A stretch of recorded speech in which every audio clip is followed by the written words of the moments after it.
Pozvánka do Pruského štvrtok 16.10.2025 od 18. hodiny. Nočná adorácia s odprosovaním za slovenský a český národ. Pozývame vás na zasvetenie sa Michalovi Archanielovi. Okrem toho bude zvelebovanie, svätá spoveď, modlitby, svätá omša, požehnanie Eucharistiou a exorcizovaným olejom.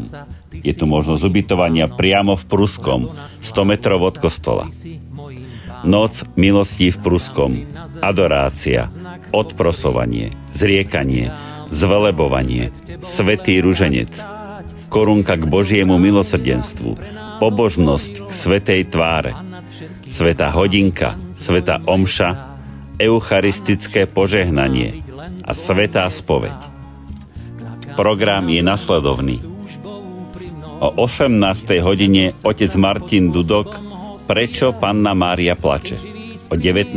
bude vyloženie oltárnej sviatosti a moderovaná adorácia s odprosovaním. 20:40 modlitba zriekania a oslobodenia. O 20:50 zvelebovanie. O 21. hodine obliečka do škapuliára svätého Michala a zasvetenie. 21:15 svätý ruženec. 21:45 korunka k Božiemu milosrdenstvu. O 22. hodine sa pomodlíme pobožnosť svätej tváre. O 23. hodine bude svätá hodinka. Svätú omšu začneme o 24.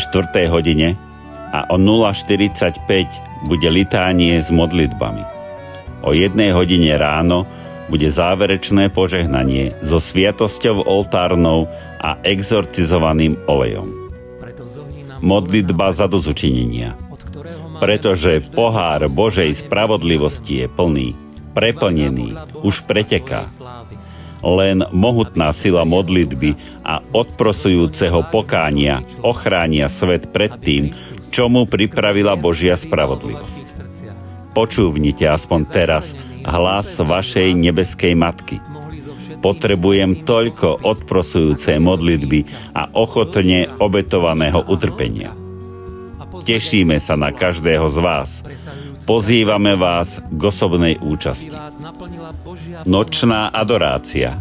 Navštevuj ma a zotrvávaj so mnou v noci.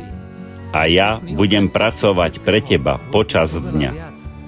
Až v nebi spoznáš hodnotu takto strávenej hodiny. Kristovi Ježišovi po všetky pokolenia na veky vekov.